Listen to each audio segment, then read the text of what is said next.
Yeah, this is different. Surely the Nazis didn't win in democratic elections. Yeah, surely. Surely there was no liberal capitulations to the Nazi party. Poland was like Hitlerian in its politics. So technically, they're not as Hitlerian. Their direction has been more and more to the center now. That is true. It's just that the starting point was Hitler. So it's a little, you know, not saying much, I guess. Last time AfD was in power, France is not nearly as important as you make them out to be. Yes, it is. What are you talking about? France is populous, is massive, has nukes. Germany, in and of itself, is basically the entirety of the EU. It's the German engine. The German industrial power is the engine that drives the European economy. But France is second most important. Who do you think did more damage to Europe, Bush or the Marshall Plan? No, it's the Marshall Plan, 100%. Because the Marshall Plan basically masqueraded as like a way to rebuild Europe while just simply solidified fascists in power as a bulwark against socialism, the scary socialism. Germany was supposed to be the horse. France was supposed to be the carriage. Beatrix von Storch's grandfather was Reich's finance minister during Hitler's rule. Nice. This is terrifying shit, bro. I love that, like, the most consequential part in the eyes of centrists is AfD's opinion on Russia. The start of 2024, it's been one political scandal after another for the far-right Alternative for Germany and its party leadership. One thing in particular seems to be tripping up the AfD, its affinity for Russia and President Vladimir Putin's government. In focus is Maximilian Krah. He's the AfD's top candidate for the European elections in June. But the AfD's leadership has banned him from making any more public campaign appearances. Why? Krah has hit the headlines over multiple scandals lately. In a recent newspaper interview, he commented that not all members of the SS were criminals. Under Adolf Hitler, the SS paramilitary organization was significantly involved in the murder of 6 million Jews and other groups targeted by the Nazis. Bro, Germany had one fucking law, which is that you specifically can't say this. Okay? Like, that's pretty much the most important and most consequential, most significant law that Germany has that deviates away from, like, all these other fucking countries. Why isn't he in jail? Like, I don't get it. I thought this was a law. Like, any kind of Nazi adjacent, any kind of sentiment demonstrating like some support for Nazis is just not allowed. I don't get it. Krah's comments led to accusations that he was minimizing the Holocaust. At the same time, public prosecutors in Krah's home state of Saxony have opened preliminary investigations against him over allegations that he accepted illegal payments from Russia and China. If you believe that this is the end of my candidacy, then I have to disappoint you. I am the lead candidate. It gets worse for the AfD. The party's #2 candidate in the European election campaign is suspected of corruption. Member of the German Bundestag, Pieter Bustron. And again, there's a connection with Russia. Investigators searched Bustron's office and apartment over suspected links to a Kremlin campaign to spread pro-Russian disinformation. It was allegedly orchestrated by Putin confidant and oligarch Viktor Medvedchuk, seen here in the center. On the left, Maximilian Krah, who was also in touch with Medvedchuk. The oligarch is said to have bribed European politicians with hundreds of thousands of euros.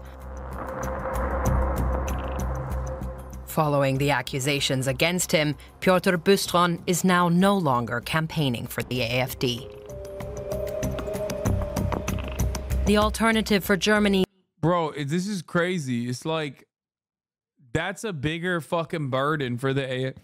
That has been a more consequential burden for the AfD than the Nazi thing.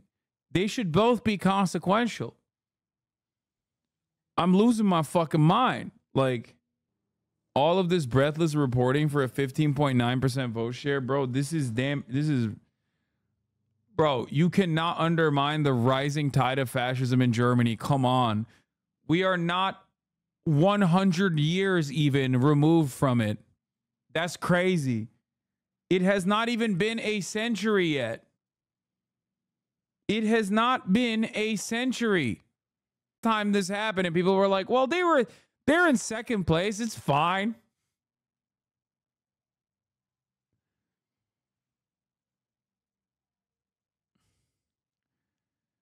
No, man, I'm not going to fucking sit here and be like, nah, this is not that scary. It's fine.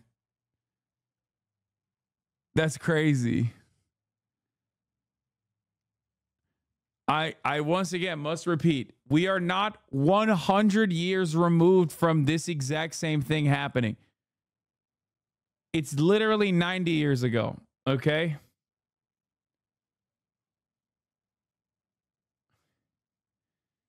And it's especially scary. It's especially scary and especially consequential because it is happening in a post-Holocaust world. It is happening in a post-Nazi Germany defeat world. So like there is a direct example that you can point to and be like, yo, the last time this shit happened, things did not go well. Okay? Ay. There are still people alive that fought the Nazis? Exactly. Yeah, this is different. Surely the Nazis didn't win in democratic elections. Yeah, surely. Surely there was no liberal capitulations to the Nazi party. You also have to factor in the momentum of the AfD and the momentum of Le Pen too in France. Like their growth has been relatively fast. The speed and momentum in which they have like actively become a power player is making things even more terrifying. While you also simultaneously have to recognize that there are already allies to their cause in positions of power in other European nations, whether it be Viktor Orban in Hungary or Meloni in Italy or Geert Wilders in the Netherlands. Like you have people in Europe in positions of power right now. You have the Tories in the UK, which is not EU, but still European, like Nigel Farage, the Tories, like all of these fucking these right wing or far right parties are getting more prominence every single fucking day. Meloni is not the granddaughter of Mussolini, but Mussolini's granddaughter is in Meloni's party. Meloni was just a fascist and is still a fascist. He seems to have lost control of the scandals. The party has been cultivating a closeness to Russia and the Putin regime for years. That's a common theme among Germany's far right, including for Björn Höcke, one of the AfD's most prominent voices.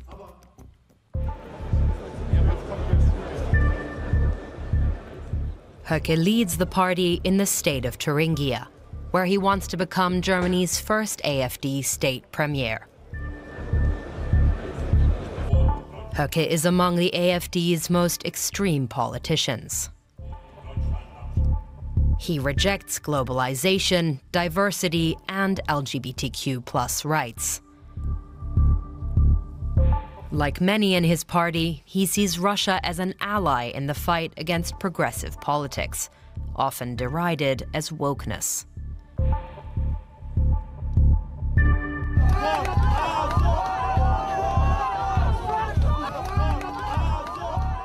In Russia, Putin is cracking down on liberal social groups, such as the LGBTQ+ movement.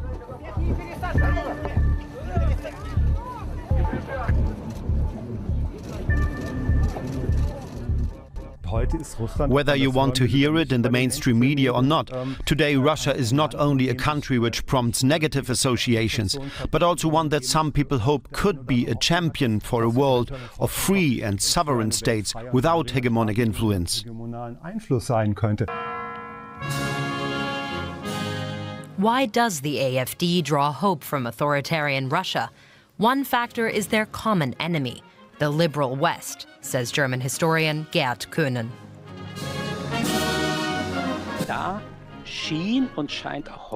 Russia seemed and still seems to be the antithesis to an overpowering Western world, which doesn't align with many of our traditional German values.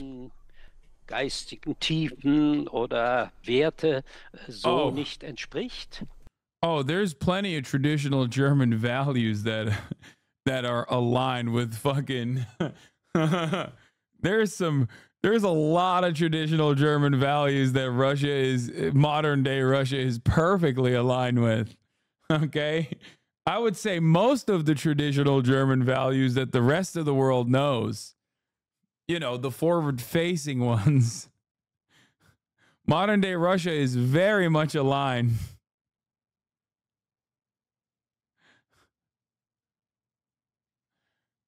Oh, yeah. They're like, we love that shit. We invented our version of it, actually. That's something Putin can use to his advantage. But ideological proximity to Putin is increasingly becoming a burden for the AfD. One reason for that is Russia's war in Ukraine. Officially, the AfD is against the war, but its politicians repeatedly play down Russia's role as the aggressor. Instead, they repeat narratives from Russian propaganda. We must never forget, the war in Ukraine is above all in Washington's interests. Hamburg AfD politician. I think a lot of people forget that, like, this is also populism. As in, this is a relatively successful method of gaining more people onto your side. It's also backed by, obviously, like, Russian influence, Russian money, and beyond that, like, it's a perfect way to add to your arsenal. If you're a German politician, let's say, and or rather, you're a German person and you're seeing your energy prices go up, and some German politicians are like, why the fuck are we, like, giving so much money to Ukraine? Why are we doing this? Oh, it's because of America. And meanwhile, we're, like, fighting against the energy provider for us. Well, that fucking sucks. What I mean is, and this isn't to say that, like, Russia is in the right here. They're not.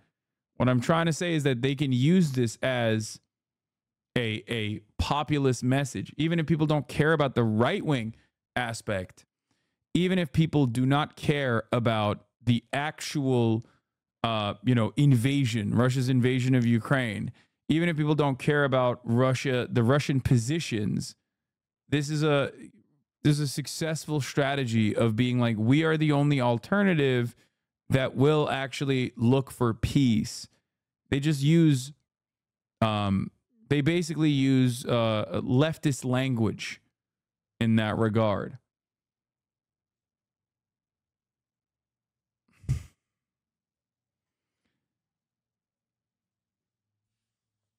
Olga Peterson has even gone as far as praising Putin's re-election as free and fair. That election took place without Putin's harshest critic, Alexei Navalny. After years of political persecution, explained circumstances in a Russian prison camp. He had survived a poisoning and numerous trials. Yeah, how'd that happen? And what does AfD top candidate Maximilian Krah think of Navalny? In 2021, when Navalny survived being poisoned, Krah called him a white-collar criminal and a racist. There's nothing funnier than this guy fucking calling another guy racist. Says you, motherfucker. What do you mean? The AfD... He's not wrong, but okay, who cares? Bro, are you kidding me? You think that guy gives a shit about anti-Muslim sentiment? Are you kidding me?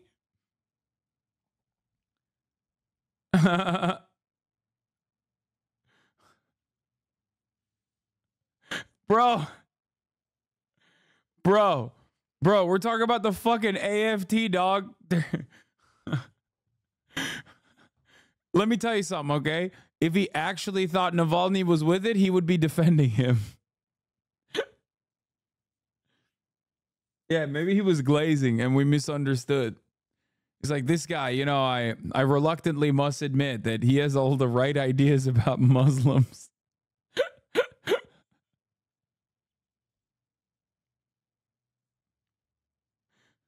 Ay, ay, ay.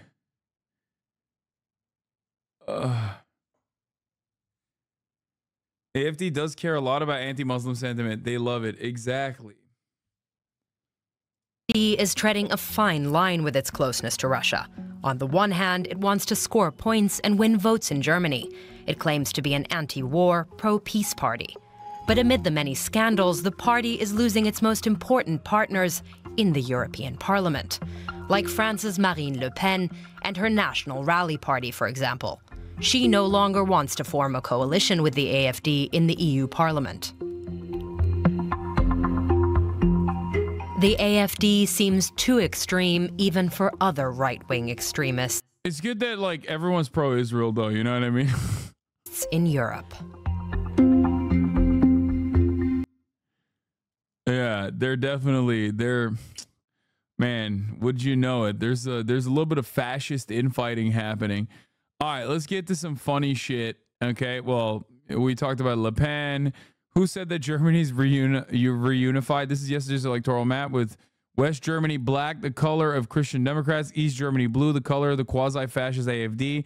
The result of 20 years of social democratic green austerity and Die Linke's taming. Quasi-fascist, disappointing that you're falling for propaganda honest. AfD wants peace in Ukraine, which has caused them to be labeled fascist. No, that's not the reason that they've been labeled fascist. They've been labeled fascist because they're fascists. And it's not like they're hiding it. Like, if Germany didn't have such anti-free speech rules, okay, against that sort of thing, they would just be flying the swastika. The only reason why they can't say that they're fascists is because they'll go to jail. And as we found out, some of them do say that they're fascists and still don't go to jail.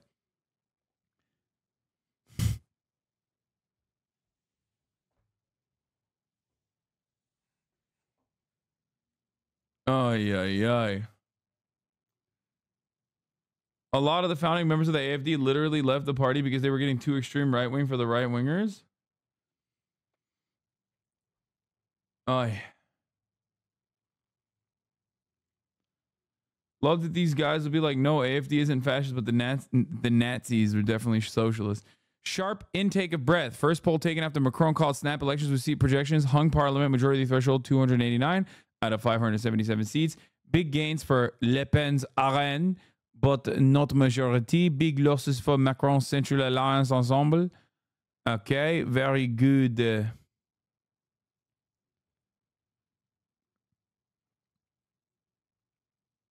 It's great. We're cooked.